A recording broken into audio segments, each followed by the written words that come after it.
Sebelum MUA itu sangat panjang ya Mas pastinya.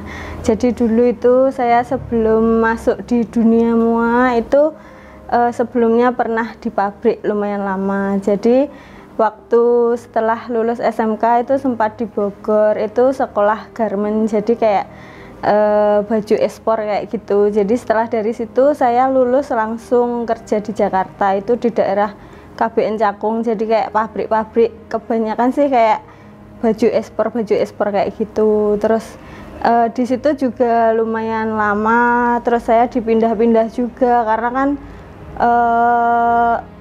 bagian saya itu dulu QC control. Jadi untuk ngontrol-ngontrol quality baju kayak gitu. Terus saya istilahnya dipindah-pindah kayak gitu. Namanya di pabrik ya pasti tahu sendirilah istilahnya UMK. Jadi ya apalagi kalau di Jakarta itu kan biaya hidupnya kan lumayan tinggi. Jadi ya istilahnya gimana kita kayak bagi-bagi antara harus bantu orang tua juga, karena kan adik saya juga 3 masih sekolah juga. Terus di sana juga kalau kayak istilahnya ngikutin perkembangannya di sana kan mesti nggak cukup. Akhirnya ya seperti itu, nyukupin lah istilahnya, nanti dibagi dulu ngirim ke rumah berapa, sisanya baru buat hidup di sana kayak gitu.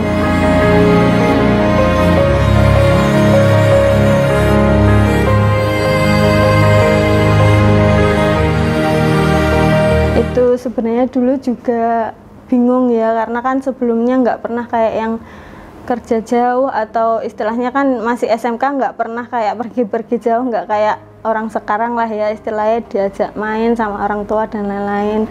Kebetulan juga keluarga saya itu istilahnya ya hanya berkecukupan aja, nggak lebih gitu loh, istilahnya cuma buat kayak hari-hari cuma buat sekolah anaknya kayak gitu. Terus akhirnya saya nanya sama orang tua, nanya sama ibu saya itu gimana istilahnya boleh nggak ke Bogor, soalnya kan yo kalau menurut saya peluang gitu loh, maksudnya istilahnya pengen juga ngangkat derajatnya keluarga orang tua kayak gitu.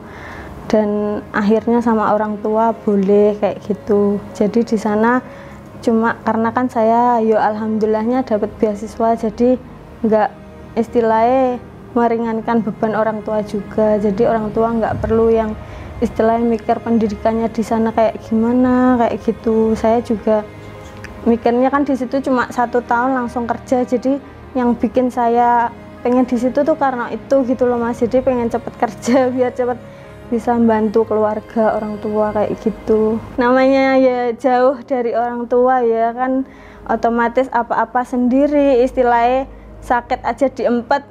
Jangan sampai orang rumah tahu. Kalau ditanya di telepon di sana gimana, pasti jawabnya yo baik, di sana makannya cukup dan lain-lain kayak gitu. Soalnya nggak pengen orang tua kepikiran. Padahal ya pernah itu saya dulu Mas, jadi waktu di Jakarta kerja di pabrik itu pas bulan pertama kan namanya belum gajian ya Mas.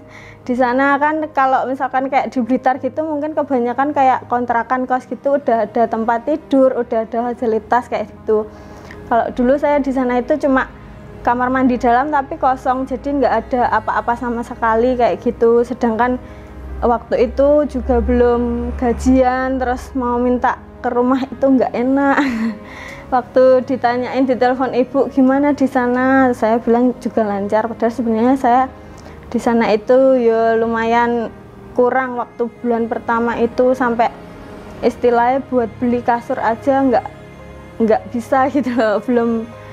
belum bisa beli kasur. Akhirnya saya tidur itu sama teman kos saya itu hampir 2 minggu itu nggak pakai kasur. Jadi kan saya punya selimut, teman saya punya selimut, itu yang satu selimutnya buat alas, yang satu selimutnya buat selimutan kita berdua kayak gitu.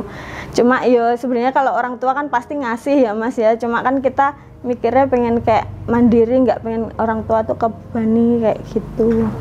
Sebenarnya kalau tulang punggung banget enggak gitu, cuman kan punya kewajiban otomatis bantu ibu ya, karena bapak itu tahun 2017 itu almarhum, meninggal karena waktu itu punya penyakit stroke kayak gitu, jadi bener-bener kayak dadakan gitu loh Mas. Jadi kayak sebelumnya tuh kayak nggak ada istilahnya apa namanya, kayak orang stroke kan biasanya ada stroke ringan atau apa gejala gitu, nggak ada. Jadi bapak saya itu pas saya ingat itu hari Jumat saya kan kebetulan kalau di pabrik itu Sabtu Minggu libur, jadi saya langsung pulang juga, terus bapak juga langsung dibawa ke rumah sakit di Blitar waktu itu. Terus akhirnya ibu bilang kalau temennya itu ngasih tahu gitu kalau misalkan di Malang itu ada rumah sakit yang bagus itu buat stroke. Akhirnya dibawa ke sana, saya juga ikut di ambulan waktu itu. Tapi ternyata ya namanya takdir ya Mas, seminggu kemudian waktu di Malang itu bapak nggak ada. Jadi ya gimana, kan adik saya 3 masih sekolah, masih kecil-kecil waktu itu. Saya sama adik saya itu selisihnya 10 tahun, jadi otomatis kan pas waktu itu masih kecil-kecil, masih SD, masih SMP kayak gitu. Jadi saya kerja di pabrik itu juga niatnya buat bantu ibu kayak gitu, biar bisa sedikit meringankan kayak gitu.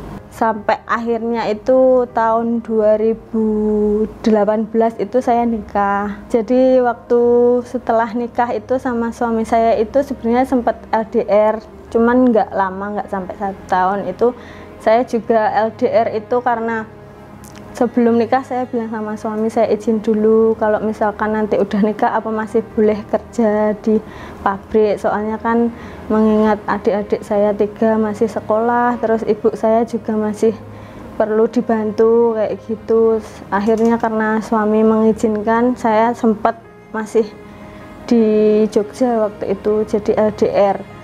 Terus setelah itu karena kok dipikir-pikir kayak kok aduh ambek bojo kan nggak enak ya maksudnya dari segi mungkin kadang komunikasi kalau lewat HP kita WA atau mungkin SMS kayak gitu kan istilahnya nada bacanya juga kadang kan ya bikin kayak gitu. Terus akhirnya saya juga mikir-mikir istilahnya apa pindah ke Blitar aja, nanti di sana mungkin apa istilahnya mau usaha apa gitu kecil-kecilan kayak gitu, karena saya mikir kalau misalkan di Blitar tuh kan kayak pabrik juga nggak ada, pabrik garmen maksud saya. Akhirnya saya mikir, saya kan seneng di salon kayak gitu, dulu lulus SMK juga sempat kursus sebentar sebelum yang dapat beasiswa itu. Jadi akhirnya buka salon itu di rumahnya ibu saya itu Mas Yan. Jadi kayak saya nunut gitu kan, ada depan ada 1 ruangan kayak gitu, terus saya izin misalkan saya bikin salon gimana kayak gitu. Terus ibu saya ya nggak apa-apa, karena kan ya gimana namanya istilahnya kalau kita nggak berusaha, kita nggak memulai gitu kan nggak tahu hasilnya nanti gimana kayak gitu.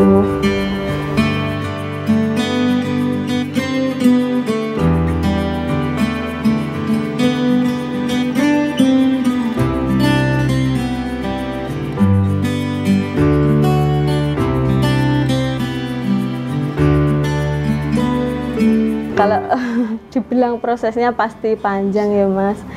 Jadi dulu itu saya awalnya itu buka salon, itu salon perawatan kayak rambut, terus wajah, facial kayak gitu. Jadi make up juga, cuman make upnya itu lebih kayak yang masih wisuda gitu loh Mas. Maksudnya kayak masih belum pede gitu make upin manten. Sebenarnya ya sangat-sangat seneng di bidang make up itu karena ya hobi juga gitu, karena kayak pas waktu make upin orang terus kayak kliennya bilang cantik terus seneng kayak gitu, saya tuh kayak ada kepuasan tersendiri kayak gitu. Akhirnya terus pelan-pelan saya tekunin yang bagian make upnya, saya ikut kayak beauty class make up kayak gitu. Waktu itu ya masih yang murah-murah gitu Mas, masih yang kayak di Blitar misalkan kayak 100.000 kayak gitu kan ada kayak gitu. Saya ikut-ikut, saya lihat-lihat di YouTube, terus saya kayak tanya teman-teman saya teknik-teknik tuh gimana make up bareng kayak gitu. Akhirnya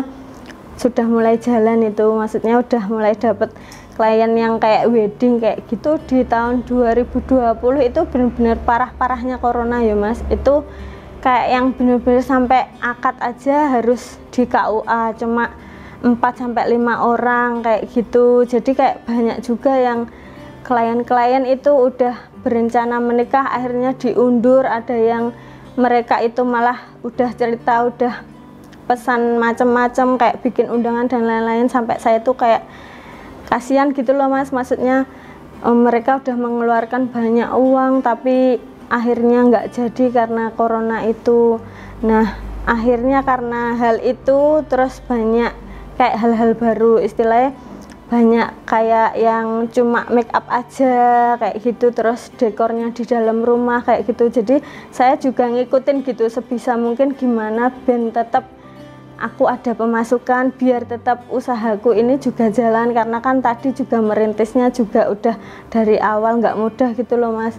Jadi saya tetap istilahnya nyari-nyari cara gimana, akhirnya saya tahu oh ternyata masih banyak manten yang tetap melangsungkan akad, cuma kayak acaranya di rumah kayak gitu. Akhirnya dulu saya sempat kayak bikin promo-promo juga Mas, jadi kayak istilahnya cuma make up aja, terus misalkan make up cuma sama baju akad aja kayak gitu berapa. Alhamdulillah dari situ juga banyak klien-klien yang tetap pakai jasa saya, jadi sampai apa istilahnya sampai sekarang juga. Awalnya juga dari situ, dari hal-hal yang kecil-kecil gitu loh Mas, sampai bisa besar kayak gini.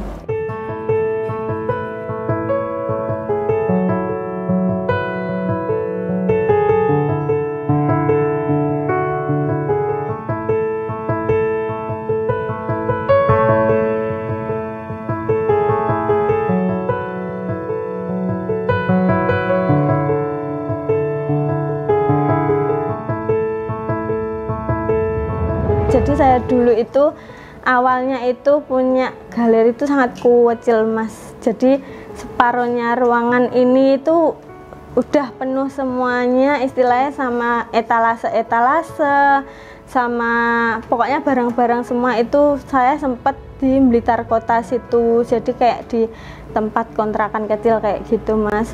Terus akhirnya yos istilahnya buat rumah ya cukupnya buat tidur aja, sama buat paling ada kursi di tengah, lainnya itu barang-barang itu semuanya itu ya barang-barang mantan-mantan kayak gini. Karena saya itu dulu mikirnya gini, istilahnya nggak apa-apa aku nggak tuku kelambi anyar, yang penting aku iso lumpuk-lumpuk buat beli gaun kayak gitu. Karena niatnya kan emang pengen mendalami, pengen terus apa istilahnya mengembangkan usaha ini, usaha di bidang rias, di bidang make up ini. Karena saya emang dari awal itu demen gitu loh Mas, seneng sama make up. Karena kalau misalkan kayak lihat klien-klien dia ngasih testi, istilahnya dia kayak puas banget gitu, mereka seneng, saya itu juga seneng banget. Akhirnya dari situ saya mikir, misalkan kayak di sana itu kayak tempat fitting kan kurang nyaman ya, karena tempatnya sempit, sedangkan kayak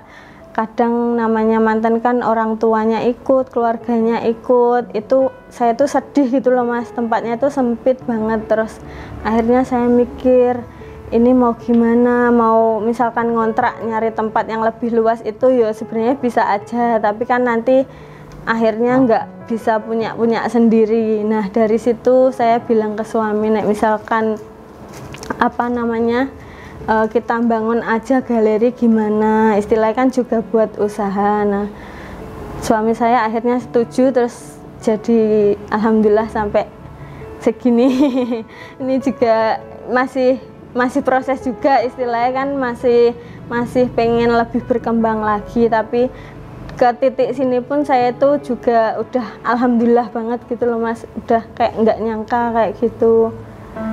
Seperti itu kurang lebihnya.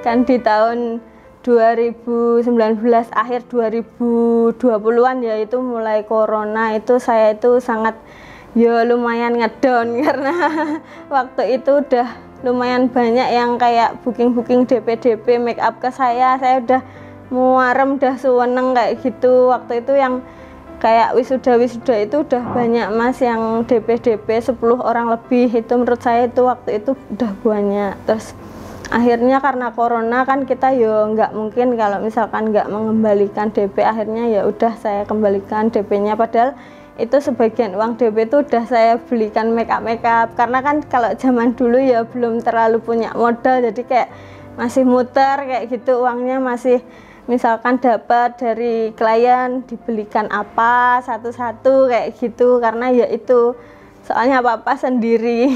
Jadi waktu itu kan saya memang apa ya namanya, mungkin karena sebelum-sebelumnya belum pernah mengalami hal tersebut, belum pernah ditipu, saya itu percaya aja gitu loh sama klien-klien saya, dan kebetulan sebelum-sebelumnya itu juga nggak pernah ada masalah, baik-baik semua kayak gitu.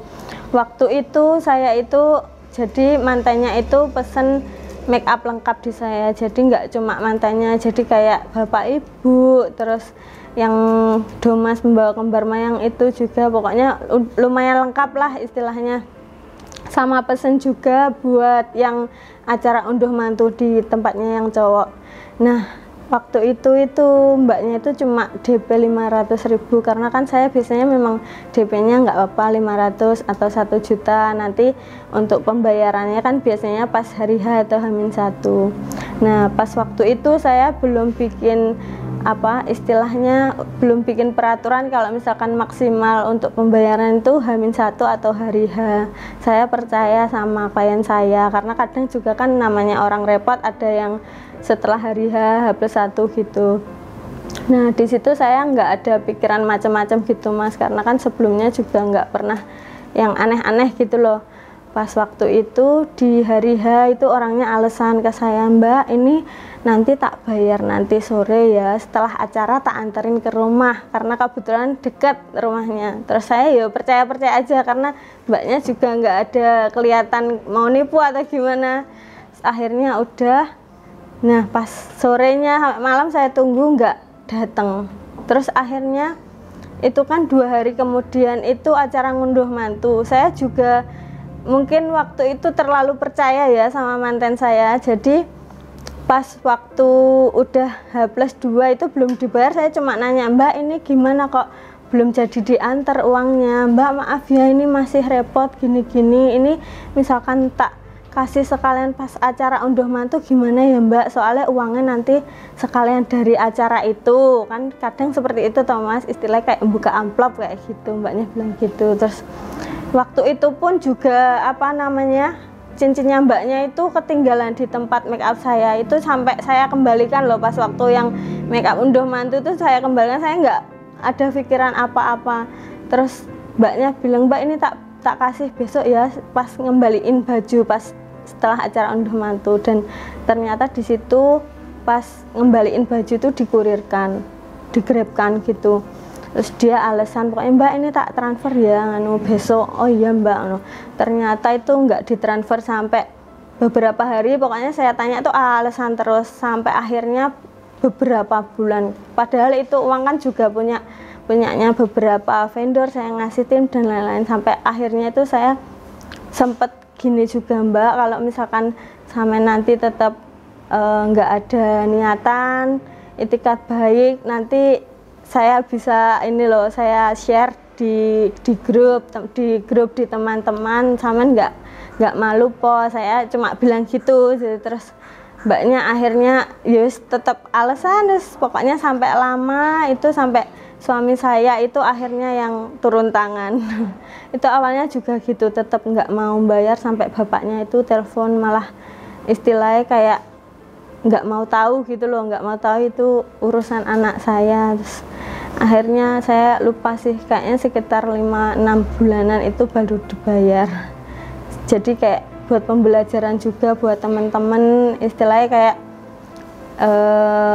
untuk bikin peraturan-peraturan kayak gitu tuh penting juga, karena harus apa, jangan sampai hal-hal kayak gitu terjadi juga ke teman-teman kayak gitu.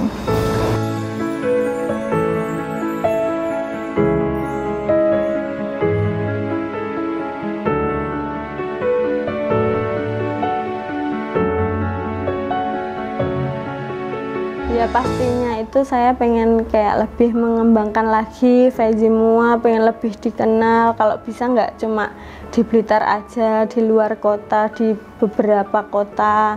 Kebetulan juga udah sempat make up di luar kota kayak gitu, jadi kayak ingin lebih besar lagi usaha make up saya, dan bisa lebih kayak akhirnya nanti bisa tetap membantu ibu, membantu keluarga, membantu kayak orang-orang yang membutuhkan kayak gitu. Karena kan ya istilahnya apa namanya, tiap orang kan keinginannya kan beda-beda kayak gitu. Tapi untuk waktu dekat ini sih saya pengennya tetap Vegemua itu tetap istilahnya ya banyak job kayak gitu.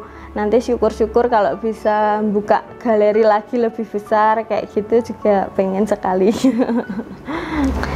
Kalau untuk teman-teman yang pengen istilahnya berniat pengen jadi MUA, itu yang utamanya jangan takut. Karena kalau orang lihat gitu kan mungkin wah gaun harganya mahal, make up harganya mahal, itu nggak semata-mata di situ aja, tapi memulai semuanya dari awal, dari istilahnya nyicil-nyicil beri make up kayak gitu, nggak perlu langsung banyak dan nggak perlu yang kayak mahal-mahal branded gitu, nggak perlu. Jadi bisa diasah dulu skillnya, mungkin bisa ikut private, ikut kursus kayak gitu. Nanti kalau misalkan udah punya skill nanti bisa dikembangkan. Bisa, kalau sekarang kan banyak ya Mas ya, butuh kayak asisten-asisten terus yang bantu-bantu make up kayak gitu, mungkin bisa diawali dari situ, nanti sedikit-sedikit berkembang, terus istilahnya bisa beli kayak gaun, bisa beli make up yang mahal. Kalau untuk yang awal-awal sih menurut saya mending kayak sewa dulu kayak gitu. Jadi yang penting tetap punya dapat untung, nanti disisihkan untungnya bisa dibelikan sedikit-sedikit. Karena dulu saya juga kayak gitu, jadi awalnya itu juga sewa terus beli satu sampai sekarang puluhan kayak gitu. Untuk yang kedua sih saya yang pasti itu harus menjaga kualitas ya Mas. Karena apa, kalau make up istilahnya sekarang banyak editing, maksudnya di aplikasi itu semuanya sekarang banyak sekali.